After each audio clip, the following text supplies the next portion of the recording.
하나님께서 듣지 않으신다라는 주제를 가지고서 함께 나누려고 합니다. 시편 139편 4절을 보면 여호와여 내 혈의 말을 알지 못하는 것이 하나도 없으시니라 라고 이렇게 고백을 하는데요. 하나님께서는 우리가 혀로 말하는 그 모든 말들을 다 알고 계신다라는 그런 말씀이죠. 또 다른 시편 44편 21절에서는 마음의 소리까지 아신다고 이렇게 나와 있어요. 하나님이 이를 더듬어 내지 아니하셨으니까 대저주는 마음의 비밀을 아시나이다. 우리는 가끔 신기한 경험을 하기도 하죠. 우리가 직접 하나님께 기도할 때 응답이 올 때도 참 감사한 일이지만 기도를 하지 않았어요. 그냥 마음속으로만 그냥 바람을 이제 떠올리고 있었는데 기도하지도 않았는데 그 일이 일어나서 하나님께서 정말 내 마음을 아시나 보다 라고 하는 그런 경험들이 한두 번씩 아마도 있으셨을 것입니다. 하나님께서는 아주 크고 넓은 귀, 그러니까 이 세상에 있는 모든 소리를 다 들으실 수 있을 뿐만 아니라 세밀한 귀도 가지고 계셔서 사람의 마음에 있는, 우리가 입으로 내뱉지도 않은 그런 마음에 있는 소리까지도 하나님께는 들으시고 응답하신다라는 것이 이제 성경의 설명이죠. 그런데 이런 하나님께서 듣지 않으실 수도 있을 것인가? 하나님께서 듣지 않으신다라고 성경에 나와 있는 경우가 있습니다. 예레미야서 11장 10절부터 11절을 보면요. 그들이 내 말 듣기를 거절한 자기의 선조의 죄악에 돌아가서 다른 신들을 쫓아 섬겼은즉 이스라엘 집과 유다 집이 내가 그 열조와 맺은 언약을 파하였도다. 그러므로 나 여호와가 이같이 말하노라. 보라, 내가 재앙을 그들에게 내리니 그들이 피할 수 없을 것이라. 그들이 내게 부르짖을지라도 내가 듣지 아니할 것인즉. 하나님께서 이스라엘이 부르짖을지라도 그 기도를 듣지 않겠다라고 말씀하십니다. 오히려 그 이스라엘 사람들에게 재앙을 내리겠다라고 말씀하시죠. 왜 그럴까요? 그들이 내 말 듣기를 거절한 자기 선조의 죄악이랑 똑같은 일을 지금도 하고 있다는 거예요. 이스라엘 사람들이 하나님의 말을 듣기를 거절했기 때문에 하나님께서 그들의 기도를 듣지 않으시겠다라고 설명하고 있습니다. 지금 이스라엘 사람들은 어떻게 하고 있어요? 하나님께 부르짖으면서 기도하고 있습니다. 기도를 하면은 세 가지가 나와야 된다 그러는데요. 첫째는 땀이 나와야 되고요. 두 번째는 눈물이 나와야 되고, 세 번째는 침이 나와야 됩니다.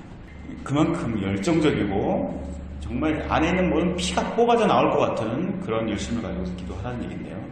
이스라엘 사람들도 이렇게 부르짖으면서 하나님께 열심히 기도를 하고 있었던 것이죠. 그런데 하나님께서는 너희들이 내 말 듣기를 거절했기 때문에, 그리고 또 니네 조상들이 했던 그 죄를 그대로 따라서 하고 있기 때문에 나는 너희들의 기도를 듣지 않고 오히려 너희들에게 진노를 퍼붓겠다 라고 말씀하시는 거예요. 오늘 우리가 함께 읽었던 본문 잠언 28장 9절을 다시 한번 읽어보면요. 사람이 귀를 돌이키고 율법을 듣지 아니하면 그의 기도도 가증하니라. 하나님께서 가증하다고 말씀하시는데요. 이 가증하다는 말은요, 구역질 나는 것, 혐오스러운 것, 몹시 싫어하는 것, 이럴 때 쓰이는 단어입니다. 여자들이 바퀴벌레를 볼 때의 그런 느낌? 보면 무슨 일이야 보면 맨날 바퀴벌레가 이렇게 지나가고 있어요. 아무리 작아도 끔찍한 거죠.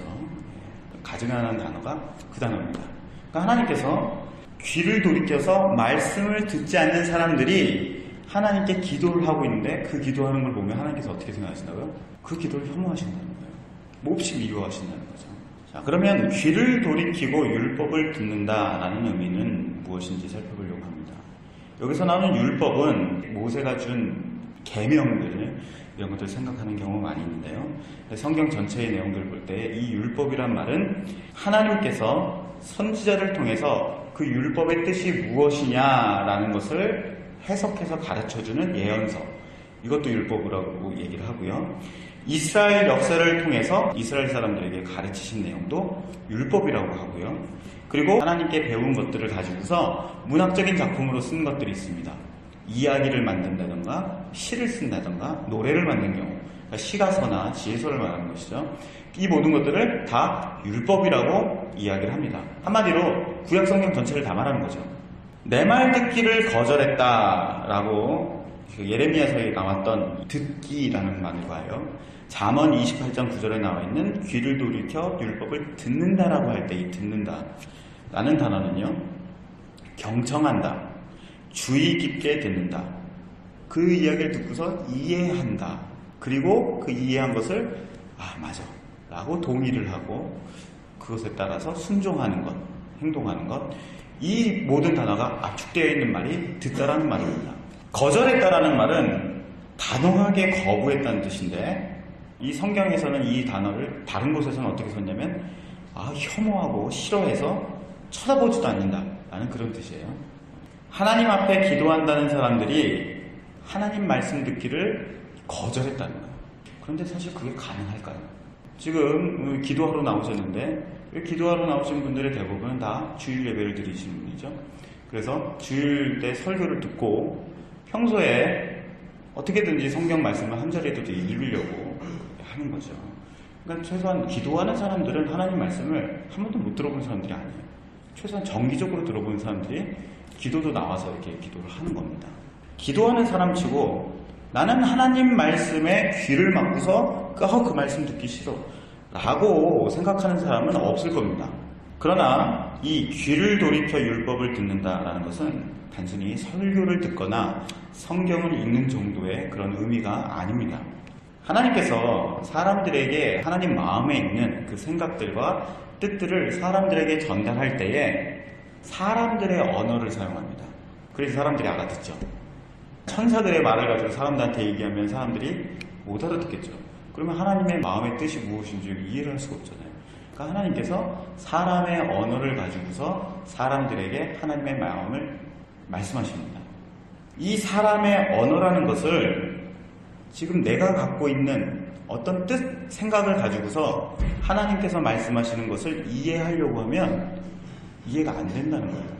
예를 들어서 성경에는 사랑이란 말도 나옵니다. 죽음이란 말도 나와요.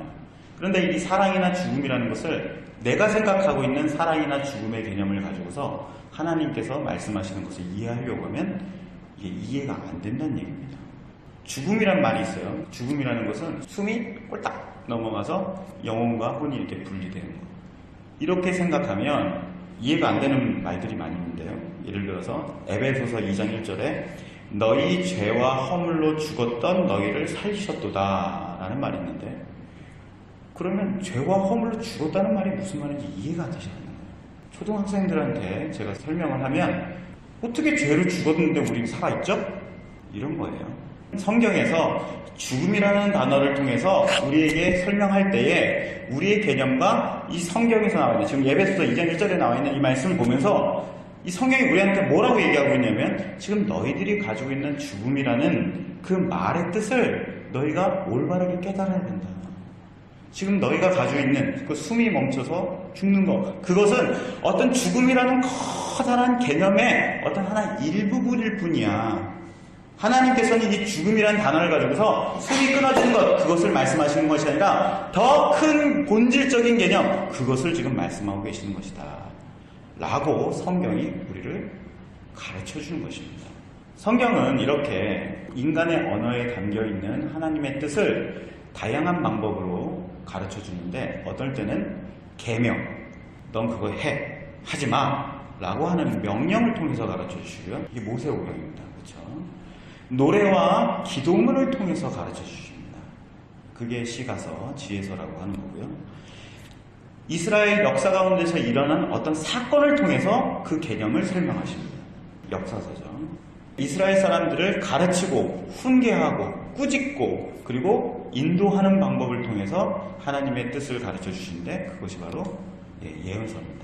또 비유나 예화를 통해서 하나님께서 말씀하시는데, 그러니까 이 죽음이라는 참된 의미가 무엇인지 너희가 가지고 있는 그 조그만 개념을 가지고서 이해하려고 하는 것이 아니라 이 성경, 그 율법, 하나님의 말씀 안에 담겨있는 이 다양한 모든 측면들을 통해서 귀를 기울여서 과연 이 죽음이라는 단어가 무엇을 말씀하시려고 하는 건가 라는 것을 귀 기울여 돌이킨다는 거예요. 그게 이 다양한 방법으로 인도해 주실 때에 그 의미를 다 모를지라도 조금씩 하나님께서 과연 무엇을 말씀하고 계시는지, 이것을 통해서, 이 성경에 있는 이 문장과 단어를 통해서 어떤 마음을 나에게 가르쳐 주시고 그 뜻을 말씀하시는지를 배워가는 것이죠.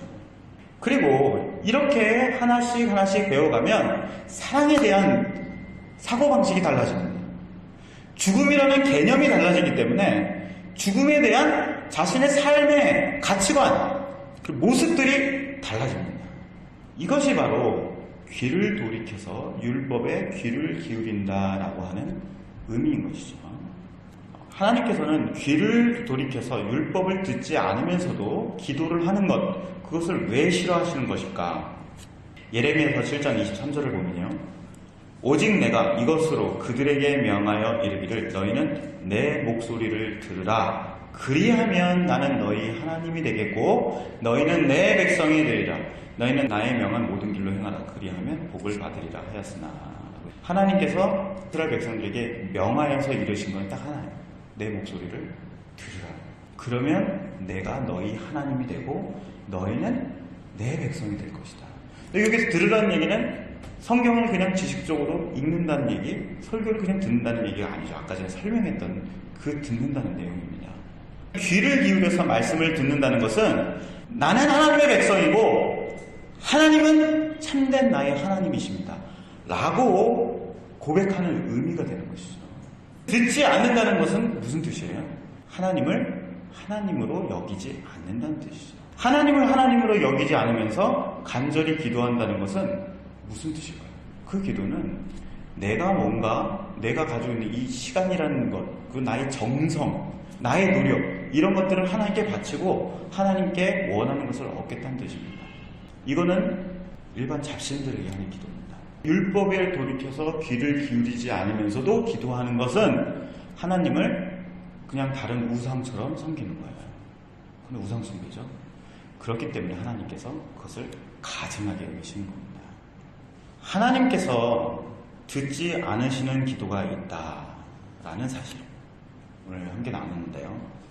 이 사실은 우리 신앙의 본질을 돌이켜보게 만듭니다. 결혼의 본질이라는 게 뭡니까? 결혼의 본질이라는 것은 가정을 이루는 것도 아닙니다. 자녀를 갖는 것도 아닙니다. 결혼을 통해서 삶의 의미를 찾고 풍성한 인생, 행복한 인생을 누리는 것도 결혼의 본질적인 의미가 아닙니다. 결혼의 본질은요, 한 남자와 한 여자가 사랑하는 것입니다. 그런데 내 앞에 있는 이 한 사람이 나와는 다른 생각을 가지고 있기 때문에 그 사람을 이해해야 됩니다. 좋아하는 것도 싫어하는 것도 달라야 돼. 자라왔던 환경이 다르기 때문에 이 사람이 얘기해도 다르게 알아듣는 거예요. 내가 왜 말을 했는데 못 알아들어? 나는 그렇게 얘기했는데 상대방은 못 알아듣는 거예요. 상대방도 나한테 이야기를 하는데 나는 이해했어. 난 알아. 그런데 못했다는 거예요. 당신은 몰라. 내가 뭐 말하는지 몰라. 속이 터지죠. 결혼의 본질은 이 한 사람, 한 남자, 한 여자, 사람과 사람이 서로 만나서 그것을 이해하고 상대방을 배우고 서로 소통하고 그 많은 교류를 통해서 그 마음속에 무엇이 있는지, 또 그 마음의 뜻과 행동이 무엇을 의미하는지 그것을 배워가는 게 결혼의 본질입니다. 왜 그렇게 해야 돼요? 그 사람은 기계가 아니기 때문에 그래요. 기계면은 동전 집어넣으면 원하는 게 나오죠. 사람 그렇지 않아요. 사람은 어제는 기뻐하는 말이었는데 그래, 어저께 내가 이 말 했으니까 기뻐하겠지? 오늘도 여보 사랑해 그러면 갑자기 삐져요. 이해가 안 가. 어제는 이 말이 좋다 그랬는데 왜 오늘은 싫어하는 거예요? 사람은요, 변화무쌍하죠. 생각이 달라져요. 마음이 변해요. 그 사람을 알아가는 거잖아요. 결혼의 본질을 무시하고서 저는 아기가 갖고 싶어서 결혼했어요. 부모님을 잘 모실 수 있는 여성을 원했어요. 훌륭한 목회를 하려면 좋은 사모가 필요해서요. 라는 이유로 결혼을 한다면 100% 그 결혼은 불행합니다. 왜냐하면 결혼이라는 것은 그 한 사람을 알아가는 거기 때문에 다른 누구도 아니야. 그 옆에 있는 부모님도 아니야. 조건도 아니야. 그 사람. 하루에도 12번씩 동치섰다 팔쭉 들듯이 마음이 변하는 그 사람을 알아가는 것, 그게 결혼의 본질이죠. 신앙의 본질은 하나님, 그 하나님을 아는 것입니다. 살아계신 그 하나님, 그 마음의 뜻과 의도를 가지고 계시고, 우리가 아무리 좋은 것을 드려도 그 마음이 싫어하실 수도 있고 미워하실 수도 있고, 하지만 우리가 보기에는 이건 정말 아닌 것 같은데요 라고 하는데도 그것을 기뻐하실 수 있는 그 마음의 뜻과 생각을 내시는 한 인격체, 그 하나님을 알아가는 것, 그것이 신앙의 본질이에요. 요한복음 17장 3절에는 영생은 곧 유일하신 참 하나님과 그가 보내신 자 예수 그리스도를 아는 것입니다 라고 할 때 이 아는 것은 부부가 결혼해서 아는 그 아는 것을 말하는 거예요. 영원한 생명, 저는 영생을 얻었어요. 그러면 지금 여기서 하나님을 아는 것입니다. 내 남편을 아는 것처럼 그 사람이 지금 이곳에서 영생을 살고 있는 거예요. 하나님 나라는 저기 멀리 가는 게 아닙니다. 하나님을 아는 것, 그게 영생이에요. 하나님께서 기도를 듣지 않으신다라는 말씀에는 하나님은 생각과 뜻과 감정과 의도를 갖고 계신 한 사람, 인격체라는 의미가 담겨 있습니다. 하나님의 마음이 싫어하시기 때문에 의도적으로 기도하는 자의 기도를 안 들으시고 아무런 응답도 하시지 않을 뿐더러 오히려 그 기도 때문에 화를 내시기도 합니다. 어떤 기도의 방법, 어떤 특정한 기도의 방법은 100% 응답을 받는다. 성실하게 기도하면 하나님 다 응답해 주신다 라는 것. 어떤 기도, 특정한 기도, 성경책을 딱 펴서 이건 하나님 말씀이니까 이 구절을 가지고서 읽으면서 기도하면 하나님께서 그것은 반드시 이루어 주셔. 이런 것들이 기도의 핵심이 아니에요. 종교적인 의식으로 기계적인 기도문을 읊조리는 것은 기독교의 기도가 아닙니다. 하나님께서는 어떤 법칙에 기계적으로 응답하시는 기계가 아니에요. 하나님께서는 우리가 하나님을 알길 원하십니다. 하나님께서는 우리가 하나님을 사랑하길 원하세요. 우리가 옆에 있는 살아있는 이 사람, 그 사람을 사랑하는 것처럼 우리가 살아계신 하나님, 그 하나님에 있는 마음의 뜻을 알고 그리고 이해하기 위해서 귀를 기울이고 도대체 하나님의 말씀하시는 이 말 가운데에 하나님의 마음, 그 무슨 뜻이 담겨 있는가 라는 것을 귀 기울이기를 원하시는 것입니다. 바로 이런 인격적인 상호소통이 담겨 있는 행동,